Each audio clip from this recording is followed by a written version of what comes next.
ಎಲ್ರಿಗೂ ನಮಸ್ಕಾರ ಸ್ನೇಹಿತರೆ. ಗೃಹಲಕ್ಷ್ಮಿ ಯೋಜನೆಯ ಅಪ್ಡೇಟ್ಸ್ಗೆ ತಮ್ಮೆಲ್ಲರಿಗೂ ಸ್ವಾಗತ ಸುಸ್ವಾಗತ. ಸ್ನೇಹಿತರೆ, ಗೃಹಲಕ್ಷ್ಮಿ ಯೋಜನೆಯ 19ನೇ ಕಂತಿನ ಹಣ ಯಾವಾಗ ಬರುತ್ತೆ ಅಂತ ಈಗ ನೀವೆಲ್ಲರೂ ಕೂಡ ಕೇಳ್ತಾ ಇದ್ದೀರಾ.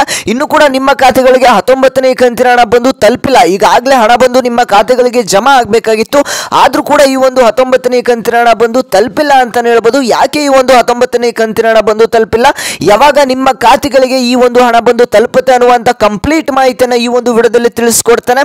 ಹಾಗೆಯೇ ಇಲ್ಲಿ ಯಾರು ಅನ್ನಭಾಗ್ಯ ಯೋಜನೆಯ ಒಂದು ಅಪ್ಡೇಟ್ ಇರುವಂತದ್ದು, ಯಾರಿಗೆ ಹಣ ಬಂದಿಲ್ಲ ನೋಡಿ ಅಂತ ಒಂದು ಫಲಾನುಭವಿಗಳು ಕೂಡ ಒಂದು ಅಪ್ಡೇಟ್ ಇದೆ. ಹಾಗೆಯೇ ಇಲ್ಲಿ ಪಿಂಚಣಿ ಹಣವನ್ನು ಯಾರು ಪಡ್ಕೊಳ್ತಾ ಇದ್ರಿ ಅಂತ ಒಂದು ಫಲಾನುಭವಿಗಳಿಗೆ ಇಲ್ಲಿ ಭರ್ಜರಿ ಗುಡ್ ನ್ಯೂಸ್ ಇರುವಂತದ್ದು. ವಿಡಿಯೋನ ಪೂರ್ತಿಯಾಗಿ ನೋಡಿ, ನಿಮಗೆ ಅರ್ಥ ಆಗುತ್ತೆ. ಇಲ್ಲ ಅಂದ್ರೆ ನಿಮಗೆ ವಿಡಿಯೋನ ಸ್ಕಿಪ್ ಮಾಡಿದ್ರೆ ವಿಡಿಯೋ ಅರ್ಥ ಆಗೋದಿಲ್ಲ. ಹಾಗೆ ಸಂಪೂರ್ಣವಾಗಿ ವಿಡಿಯೋನ ನೋಡಿ. ಹಾಗೇನೆ ಫಸ್ಟ್ ಟೈಮ್ ನಮ್ಮ ಒಂದು ಚಾನಲ್ನ ಯಾರೆಲ್ಲ ನೋಡ್ತಾ ಇದ್ರ ಎಲ್ಲರೂ ಕೂಡ ತಪ್ಪದೆ ಸಬ್ಸ್ಕ್ರೈಬ್ ಮಾಡ್ಕೊಳ್ಳಿ. ಇದೇ ರೀತಿ ಅಂತ ಹೆಚ್ಚು ಅಪ್ಡೇಟ್ಸ್ ನಿಮಗೆ ಡೈಲಿ ಅಪ್ಡೇಟ್ಸ್ ಸಿಗ್ತಾ ಹೋಗುತ್ತೆ. ಹಾಗೆ ತಪ್ಪದೆ ಎಲ್ಲರೂ ಕೂಡ ಸಬ್ಸ್ಕ್ರೈಬ್ ಮಾಡ್ಕೊಳ್ಳಿ. ಹಾಗೆ ಪಕ್ಕದಲ್ಲಿರುವಂಥ ಬೆಲ್ ಬಟನ್ ಕೂಡ ಪ್ರೆಸ್ ಮಾಡಿ. ಹಾಗೇನೆ ವಿಡಿಯೋನ ಎಷ್ಟೊಂದು ಜನ ನೋಡ್ತಾ ಇದ್ರ ಆದರೂ ಕೂಡ ಸಬ್ಸ್ಕ್ರೈಬ್ ಆಗಿ ಲೈಕ್ನ ಮಾಡ್ತಾ ಇಲ್ಲ. ಈ ಕೂಡಲೇ ಎಲ್ಲರೂ ಕೂಡ ತಪ್ಪದೆ ಲೈಕ್ನ ಮಾಡ್ಕೊಳ್ಳಿ ವೀಕ್ಷಕರೇ. ನೀವು ಲೈಕ್ ಮಾಡೋದ್ರಿಂದ ಇದೇ ರೀತಿಯಾಗಿ ಹೆಚ್ಚು ಅಪ್ಡೇಟ್ಸ್ನ ನೀಡೋದಕ್ಕೆ ಹಾಗೇನೆ ನಮಗೂ ಕೂಡ ಮೋಟಿವೇಶನ್ ಸಿಗುತ್ತೆ. ಹಾಗೆ ಎಲ್ಲರೂ ಕೂಡ ತಪ್ಪದೆ ಲೈಕ್ನ ಮಾಡಿದ್ರ ಲೈಕು. ಬನ್ನಿ ವೀಕ್ಷಕರೇ, ವಿಡಿಯೋನ ಮುಂದುವರ್ಸೋಣ. ಸ್ನೇಹಿತರೆ, ಇಲ್ಲಿ 19ನೇ ಕಂತಿನ ಹಣಕ್ಕಾಗಿ ನೀವೆಲ್ಲರೂ ಕೂಡ ವೆಯ್ಟ್ ಮಾಡ್ತಾ ಬಹಳಷ್ಟು ದಿನಗಳೇ ಆಯಿತು ಅಂತ ಹೇಳ್ಬೋದು. ಈ ಒಂದು 19ನೇ ಕಂತಿನ ಹಣ ಯಾವಾಗ ಬರುತ್ತೆ ಅಂತ ನಿಮ್ಮೆಲ್ಲರಿಗೂ ಕೂಡ ಒಂದು ಡೌಟ್ ಇರುತ್ತೆ, ಕ್ವಶನ್ ಇರುತ್ತೆ. ಈ ಒಂದು ಕ್ವಶನ್ಗೆ ನಾನೀಗ ಕ್ಲಾರಿಫಿಕೇಶನ್ ಮಾಡ್ತೇನೆ. ಅದಕ್ಕಿಂತ ಮುಂಚೆ ಇಲ್ಲಿ ಈ ಒಂದು ಪಿಂಚಣಿದಾರರೆಲ್ಲ ಯಾರ್ಯಾರಿದ್ದೀರಾ, ಪಿಂಚಣಿದಾರರಿಗೆ ಇಲ್ಲಿ ಅಂಗವಿಕಲರ ವೇತನ ಆಗಿರ್ಬೋದು, ಹಾಗೆ ವಿಧವೆ ವೇತನ ಆಗಿರ್ಬೋದು, ಹಾಗೇನೆ ಇಲ್ಲಿ ವೃದ್ಧಾಪ್ಯ ವೇತನ ಆಗಿರ್ಬೋದು. ಈ ಒಂದು ವೇತನಗಳೆಲ್ಲ ಈಗ ಕೆಲವೊಂದಿಷ್ಟು ಫಲಾನುಭವಿಗಳು ಈಗ ವೆಯ್ಟ್ ಮಾಡ್ತಾ ಇದ್ದಾರೆ, ಯಾವಾಗ ಈ ಒಂದು ಹಣ ಬರುತ್ತೆ. ಏಪ್ರಿಲ್ ತಿಂಗಳಿನ ಪಿಂಚಣಿ ಹಣ ಇನ್ನೂ ಕೂಡ ಬಂದಿಲ್ಲ ಅಂತ ಹೇಳ್ತಾ ಇದ್ದೀರಾ. ಇಲ್ಲಿ ಪಿಂಚಣಿ ಹಣ ಕೂಡ ಈಗಾಗಲೇ ಹಣ ಬಂದು ಜಮಾ ಆಗೋದಕ್ಕೆ ಶುರು ಆಗಿರುವಂಥದ್ದು. ನಿಮ್ಮ ಖಾತೆಗಳು ಕೂಡ ಆದಷ್ಟು ಬೇಗ ಬಂದು ಜಮಾ ಆಗುತ್ತೆ ವೀಕ್ಷಕರೇ. ಸ್ವಲ್ಪ ದಿನಗಳ ಕಾಲ ವೆಯ್ಟ್ ಮಾಡಿ. ಈಗಾಗಲೇ ಹತ್ತತ್ರ 50% ಫಲಾನುಭವಿಗಳಿಗೆ ಹಣ ಬಂದು ತಲುಪಿದೆ, ಓಕೆನಾ. ಇನ್ನು ಉಳಿದಿರ್ತಕ್ಕಂಥ 50% ಫಲಾನುಭವಿಗಳಿಗೆ ಹಣ ಬಂದು ತಲುಪೋದಷ್ಟೇ ಬಾಕಿ ಇರುವಂಥದ್ದು. ನೀವು ಕೂಡ ಸ್ವಲ್ಪ ದಿನಗಳ ಕಾಲ ವೆಯ್ಟ್ ಮಾಡಿ, ನಿಮ್ಮ ಖಾತೆಗಳು ಕೂಡ ಹಣ ಬಂದು ತಲುಪುತ್ತೆ ವೀಕ್ಷಕರೇ. ಹಾಗಾದ್ರೆ ಈಗ ನಾನು ಈ ಒಂದು ಅನ್ನಭಾಗ್ಯ ಯೋಜನೆಯ ಬಗ್ಗೆ ಕೆಲವೊಂದಿಷ್ಟು ಅಪ್ಡೇಟ್ಸ್ ಇರುವಂಥದ್ದು. ಏನು ಅಂತಂದ್ರೆ, ಇಲ್ಲಿ ಅನ್ನಭಾಗ್ಯ ಯೋಜನೆಯ ಹಣ ಏನಿದೆ, ಅಕ್ಕಿ ಬದಲು ನಿಮಗೆ ಹಣವನ್ನು ಏನು ಕೊಡ್ತಾ ಇದ್ರು, ಇದು ಜನವರಿ ತಿಂಗಳಿಗೆ ಲಾಸ್ಟ್ ಅಂತಾನೆ ಹೇಳ್ಬೋದು. ಜನವರಿ ತಿಂಗಳಿನಲ್ಲಿ ನಿಮಗೆ ಲಾಸ್ಟ್ ಬಂದು ಅಕ್ಕಿ ಬದಲು ಹಣವನ್ನು ನಿಮಗೆ ಕೊಡುವಂಥದ್ದು. ಆದರೆ ಇನ್ನು ಎಷ್ಟೊಂದು ಜನ ಫಲಾನುಭವಿಗಳಿಗೆ ಅಂದರೆ ಇಲ್ಲಿ ಹಣ ಬಂದೇ ಇಲ್ಲ ಅಂತಲೇ ಹೇಳ್ಬೋದು.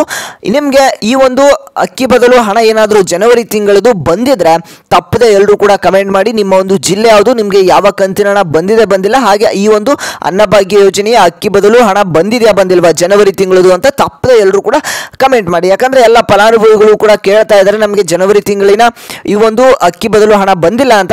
ಹಾಗಾಗಿ ನೀವು ಕಮೆಂಟ್ ಮಾಡೋದ್ರಿಂದ ಅವ್ರಿಗೂ ಕೂಡ ಗೊತ್ತಾಗುತ್ತೆ ಹಣ ಬಂದಿದೆಯಾ ಬಂದಿಲ್ವಾ, ಜಮಾ ಆಗೋದಕ್ಕೆ ಶುರು ಆಗಿದೆಯಾ ಅಲ್ವಾ ಅಂತ. ಓಕೆ, ಸ್ವಲ್ಪ ದಿನಗಳ ಕಾಲ ವೆಯ್ಟ್ ಮಾಡಿ, ಅದು ಕೂಡ ನಿಮ್ಮ ಖಾತೆಗಳಿಗೆ ಬಂದು ತಲುಪುತ್ತೆ. ಹಾಗೇನೆ ಇಲ್ಲಿ ವೀಕ್ಷಕರೇ, ಈ ಒಂದು 19ನೇ ಕಂತಿನ ಹಣ ಯಾವಾಗ ಬರುತ್ತೆ ಅನ್ನುವಂಥದ್ದು ನಿಮಗೆ ಈಗ ಪ್ರಶ್ನೆ ಕಾಡ್ತಾ ಇರುವಂಥದ್ದು. ಈ ಒಂದು ಮಾಹಿತಿಯನ್ನು ನಿಮಗೆ ತಿಳಿಸ್ಕೊಡ್ತಾನೆ. ಅದಕ್ಕಿಂತ ಮುಂಚೆ ಇನ್ನೂ ಕೂಡ ಎಷ್ಟೊಂದು ಜನ ಚಾನಲ್ಗೆ ಸಬ್ಸ್ಕ್ರೈಬ್ ಆಗಿಲ್ಲ ವೀಕ್ಷಕರೇ. ಇದೇ ರೀತಿಯಾಗಿ ನಮಗೆ ಹೆಚ್ಚು ಅಪ್ಡೇಟ್ಸ್ ನೀಡೋದಕ್ಕಾಗಿ ನಿಮ್ಮ ಒಂದು ಬೆಂಬಲ ಬೇಕಾಗುತ್ತೆ. ಹಾಗಾಗಿ ಎಲ್ಲರೂ ಕೂಡ ತಪ್ಪದೆ ಸಬ್ಸ್ಕ್ರೈಬ್ ಮಾಡ್ಕೊಳ್ಳಿ. ಇದೇ ರೀತಿಯಾಗಿ ಡೈಲಿ ಅಪ್ಡೇಟ್ಸು ಸಿಗ್ತಾ ಹೋಗುತ್ತೆ.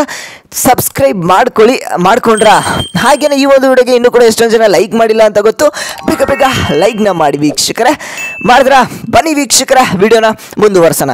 ಸ್ನೇಹಿತರೆ, ಈ ಒಂದು ಗೃಹಲಕ್ಷ್ಮಿ ಯೋಜನೆಯ 19ನೇ ಕಂತಿನ ಹಣ ಈಗಾಗಲೇ ಬಂದು ತಲುಪಬೇಕಾಗಿತ್ತು. ಕೆಲವೊಂದಿಷ್ಟು ಫಲಾನುಭವಿಗಳು ಅನ್ಕೊಂಡಿದ್ದಾರೆ ಈಗಾಗಲೇ ಹಣ ಬಂದು ಜಮಾ ಆಗೋದಕ್ಕೆ ಶುರು ಆಗಿದೆ, ನಮ್ಮ ಖಾತೆಗಳಿಗೆ ಅಷ್ಟೇ ಹಣ ಬಂದಿಲ್ಲ ಅಂತ. ಆದರೆ ಇಲ್ಲಿ ಇನ್ನೂ ಕೂಡ ಹಣ ಬಂದು ಜಮಾ ಆಗೋದಕ್ಕೆ ಶುರು ಆಗಿಲ್ಲ. ಯಾಕೆ ಅವರು ಹಾಗೆ ಅನ್ಕೊಂಡಿದ್ದಾರೆ ಅಂತಂದ್ರೆ, ಇಲ್ಲಿ ಖುದ್ದಾಗಿ ಲಕ್ಷ್ಮಿ ಹೆಬ್ಬಾಳ್ಕರ್ ಅವರನ್ನೇ ಹೇಳಿದ್ರು ಏಪ್ರಿಲ್ 2ನೇ ವಾರದಲ್ಲಿ ಹಣವನ್ನು ರಿಲೀಸ್ ಮಾಡ್ತೇವೆ ಅಂತ. ಆದರೆ ಇಲ್ಲಿ ಯಾಕೆ ಹಣ ಬಂದಿಲ್ಲ ಅಂತಂದ್ರೆ, ಇನ್ನು ಕೆಲವೊಂದಿಷ್ಟು ಫಲಾನುಭವಿಗಳಿಗೆ 18ನೇ ಕಂತಿನ ಹಣನೇ ಬಂದಿಲ್ಲ. ಆ ಒಂದು ಫಲಾನುಭವಿಗಳಿಗೆ 18ನೇ ಕಂತಿನ ಹಣವನ್ನು ರಿಲೀಸ್ ಮಾಡ್ತಾ ಇದ್ದಾರೆ. ಅವರ ಒಂದು ಖಾತೆಗಳಿಗೆ ಹಣವನ್ನು ತಲುಪಿಸುವಂತ ಕೆಲಸವನ್ನ ಇಲ್ಲಿ ಮಾಡ್ತಾ ಇದ್ದಾರೆ ಅಂತಾನೆ ಹೇಳ್ಬೋದು. ಈ ಒಂದು 18ನೇ ಕಂತಿನ ಹಣ ಎಲ್ಲ ಕೂಡ ಕ್ಲಿಯರ್ ಆದ ತಕ್ಷಣ ನಿಮಗೆ 19ನೇ ಕಂತಿನ ಹಣ ಜಮಾ ಮಾಡ್ತಾರೆ. ಹಾಗಾದ್ರೆ ಯಾವಾಗ ಈ ಒಂದು 19ನೇ ಕಂತಿನ ಹಣ ಜಮಾ ಮಾಡ್ತಾರೆ ಅಂತ ನೀವು ಕೇಳಬಹುದು ವೀಕ್ಷಕರೇ. ಈ ಒಂದು 19ನೇ ಕಂತಿನ ಹಣ ಇದೇ ಒಂದು ಏಪ್ರಿಲ್ ತಿಂಗಳಿನಲ್ಲೇ ಹಣ ಬಂದು ಜಮಾ ಆಗೋದಕ್ಕೆ ಶುರು ಆಗುತ್ತೆ. ನಿಮ್ಮ ಖಾತೆಗಳಿಗೆ ಜಮಾ ಆಗೋದಕ್ಕೆ ಶುರು ಆದ ತಕ್ಷಣ ನಿಮಗೆ ವಿಡಿಯೋ ಮಾಡಿ ತಿಳಿಸ್ಕೊಡ್ತೇನೆ. ಹಾಗೆ ಡೈಲಿ ನಿಮಗೆ ಈ ಒಂದು 19, 20ನೇ ಕಂತಿನ ಹಣದ ಬಗ್ಗೆ ಅಪ್ಡೇಟ್ಸ್ ಬರ್ತಾ ಇರುತ್ತೆ. ಎಲ್ಲ ಒಂದು ರಾಜ್ಯ ಸರ್ಕಾರದ ಅಪ್ಡೇಟ್ಸ್ ಆಗಿರಲಿ, ಕೇಂದ್ರ ಸರ್ಕಾರದ ಅಪ್ಡೇಟ್ಸ್ ಆಗಿರಲಿ, ಹಾಗೆಯೇ ಇಲ್ಲಿ ಎಜುಕೇಷನಲ್ ಅಪ್ಡೇಟ್ಸ್ ಕೂಡ ನಿಮಗೆ ಸಿಗ್ತಾ ಇರುತ್ತೆ. ಹಾಗೆ ತಪ್ಪದೆ ಎಲ್ಲರೂ ಕೂಡ ಸಬ್ಸ್ಕ್ರೈಬ್ ಮಾಡಿಕೊಂಡು ಡೈಲಿ ವಿಡಿಯೋಸ್ಗೆ ವೆಯ್ಟ್ ಮಾಡ್ತಾ ಇರಿ. ಈ ಒಂದು 19ನೇ ಕಂತಿನ ಹಣ ನಿಮಗೆ ಇದೇ ಒಂದು ಏಪ್ರಿಲ್ ತಿಂಗಳಿನಲ್ಲಿ ಆದರೆ ನಿಮಗೆ ಇನ್ನೊಂದು 2-3 ದಿನಗಳಲ್ಲಿ ಆಗಬಹುದು. ಆಗಲಿಲ್ಲ ಅಂತಂದರೆ ಏಪ್ರಿಲ್ ತಿಂಗಳಿನಲ್ಲಿ ನಿಮಗೆ ಹಣ ಜಮಾ ಆಗೇ ಆಗುತ್ತೆ ವೀಕ್ಷಕರೇ. ನಿಮಗೆ ಅಪ್ಡೇಟ್ಸನ್ನು ಮುಂದಿನ ದಿನಗಳಲ್ಲಿ ತಿಳಿಸ್ಕೊಡ್ತಾ ಹೋಗ್ತೇನೆ, ಓಕೆನಾ.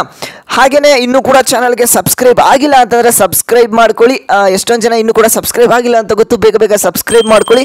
ಹಾಗೆಯೇ ಈ ಒಂದು ವಿಡಿಯೋಗೆ ಇನ್ನೂ ಕೂಡ ಲೈಕ್ ಮಾಡಿಲ್ಲ ಅಂತ ಗೊತ್ತು, ಎಷ್ಟೊಂದು ಜನ ಬೇಗ ಲೈಕ್ನ ಮಾಡ್ಕೊಳ್ಳಿ ವೀಕ್ಷಕರೇ.